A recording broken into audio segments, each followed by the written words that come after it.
It all started with a glow in a dark room, a ray of light invisible to the naked eye that passed straight through solid matter and revealed the bones beneath our skin. No one planned it, no one even knew it existed, but that single accidental discovery would change medicine forever.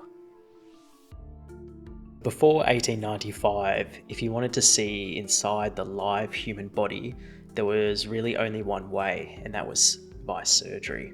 So doctors could guess what was wrong by touch or by symptoms, or even by listening through a stethoscope, which is a long lost skill known as clinical judgment, by the way. But the body's interior was still mostly a mystery. But then almost overnight, that mystery was solved by a German physicist named Wilhelm Conrad Röntgen. And he wasn't looking for a medical miracle, he was studying cathode rays.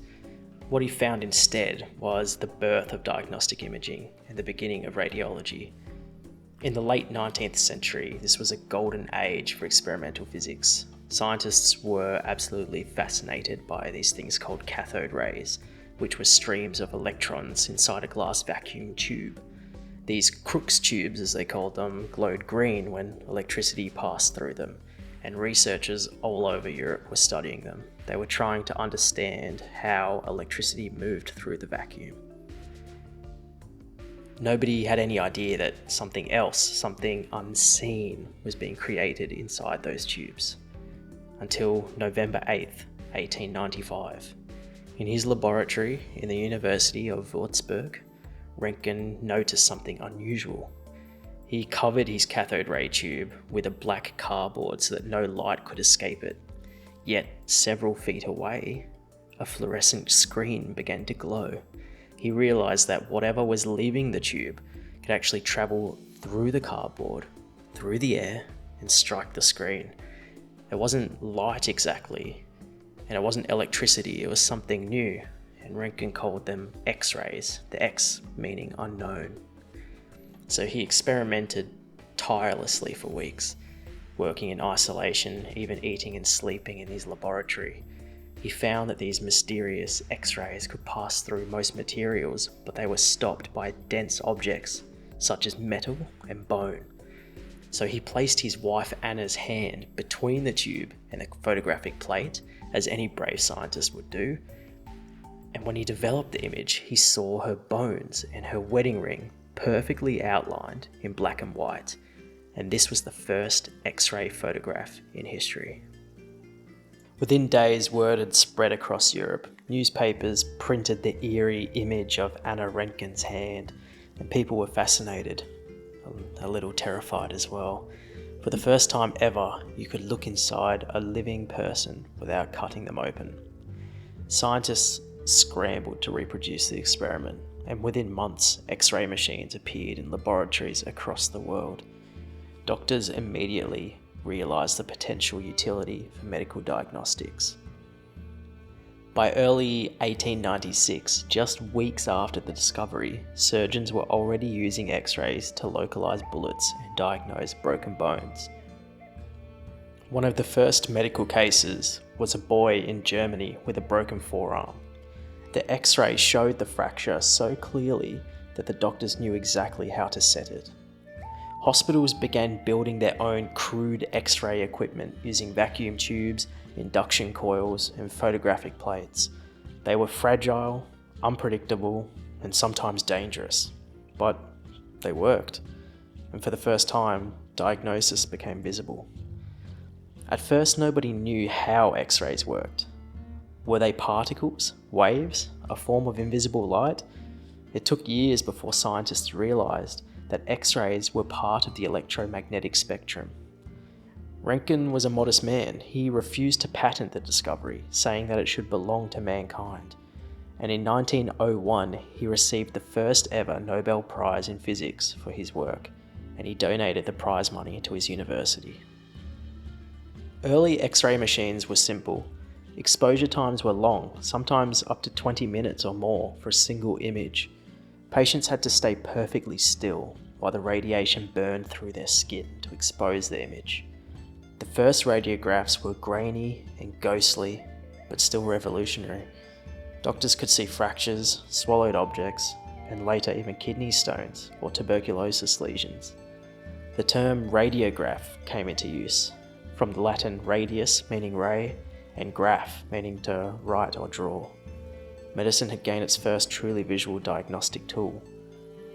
At first, X-rays seemed completely harmless. You couldn't see or feel them, and the benefits were immediate. But soon, strange injuries started to appear. Physicists and doctors developed burns, hair loss, and ulcers on their hands from repeated exposures. Some developed cancers years later. At that time, radiation safety was not understood. Operators often tested machines by putting their own hands in front of the beam to check alignment. Lead shielding didn't exist yet. It would take decades and tragic consequences before the dangers of ionizing radiation were recognized. Yet, even then, the medical world pressed forwards, refining the technology and learning how to use it safely. By 1897, major hospitals in Europe and America had installed Röntgen rooms. Doctors and physicists collaborated to build better tubes, more stable power sources, and faster photographic plates. Radiology, as we know it, was born. Early radiologists had to be inventors and engineers as much as doctors. They tinkered with machinery, they calibrated exposures, and invented positioning techniques. The X-rays truly proved their worth during World War I. The battlefields of Europe were filled with shrapnel and bullet wounds that doctors couldn't locate by touch. A remarkable figure, Marie Curie, already famous for discovering radioactivity, recognized the need for portable imaging, so she developed small mobile X-ray units called Petite Curies. Mounted on trucks, they brought radiography to field hospitals, the front lines. Curie herself trained nurses and radiographers to use them. By the end of the war, over 1 million soldiers had been X-rayed using her technology. It saved countless lives and solidified X-rays as a permanent tool of medicine.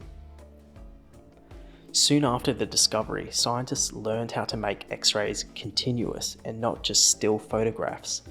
This led to fluoroscopy, which is live, moving X-ray images viewed on fluorescent screens. It allowed doctors to see motion inside the body, a beating heart, moving joints, and swallowing barium contrast. Fluoroscopy became the foundation for many future procedures, from cardiac catheterization to gastrointestinal studies. But again, these early machines delivered massive doses of radiation. Doctors learnt safety through painful trial and error, sometimes literally.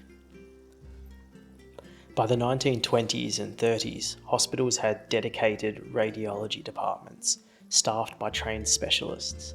Film quality improved, exposure times dropped, and protective measures like lead aprons and shielding walls were introduced.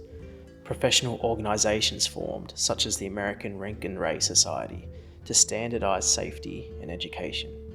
Radiology began branching into subspecialties such as chest, musculoskeletal, GI, and later neuroradiology.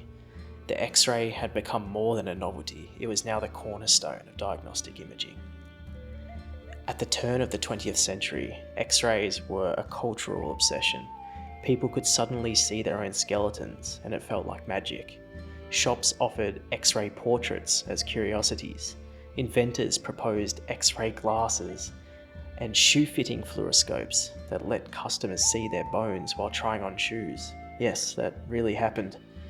The technology was both feared and worshipped, a symbol of modern science, but also a reminder of how little we understood its power. Dentists were also early adopters of X-rays. By 1896, just 1 year after Röntgen's discovery, dentists were taking intraoral X-rays to spot cavities and bone loss. This revolutionized dental care, allowing early detection and treatment. As the 20th century unfolded, X-ray technology evolved rapidly. In 1913, the Coolidge tube was introduced. This was a vacuum tube with a heated tungsten filament that produced stable, high-quality X-rays. In the 1930s to 50s, development of faster films and improved image processing was undertaken. And in the 1970s, CT or computed tomography was invented, using X-rays and computer processing to generate cross-sectional imaging. Each step built directly on Röntgen's original discovery. Even MRI and ultrasound, which don't use X-rays, owe their development to the diagnostic revolution he started. Röntgen himself remained modest. He refused fame and wealth. He declined to patent his discovery, and he insisted on simple recognition as Professor Röntgen. He continued teaching and experimenting until his death in 1923. Today, one of the units of radiation exposure, the Röntgen, is named in his honour. The original photographic plate of his wife's hand still sits in museums, a symbol of science changing the world overnight. The discovery of X-rays is more than just a historical fact. It's a lesson in curiosity and observation. Röntgen wasn't searching for a new form of light. He noticed something odd and he asked why and followed the evidence. That simple act, paying attention to the unexpected, led to one of the most important breakthroughs in human health. X-rays turned the invisible visible.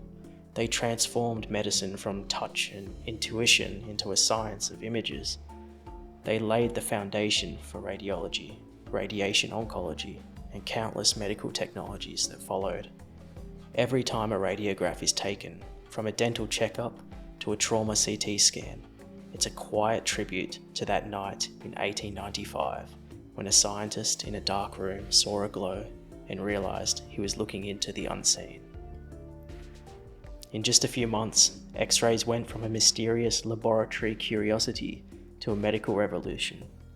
They reshaped diagnosis, surgery, and our understanding of the human body.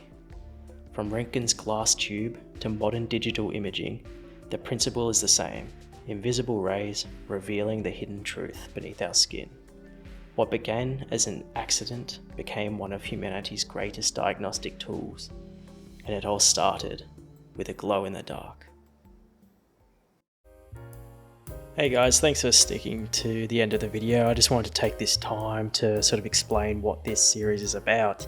My main interests are radiology and video games, so I thought, hey, why not start a series where I combine the both of them? So I've got some gameplay footage in the background, which if you're not interested in what I'm talking about, feel free to zone out and just watch the gameplay. Or conversely, if you don't care for video games at all and you just want to hear me ramble about radiology, then go ahead, you can do that too. Obviously this was the inaugural episode. I just wanted to do it on the history of X-rays, because as you may have noticed, this video was published on the 130th anniversary of the discovery of the X-ray, so I thought that was quite interesting.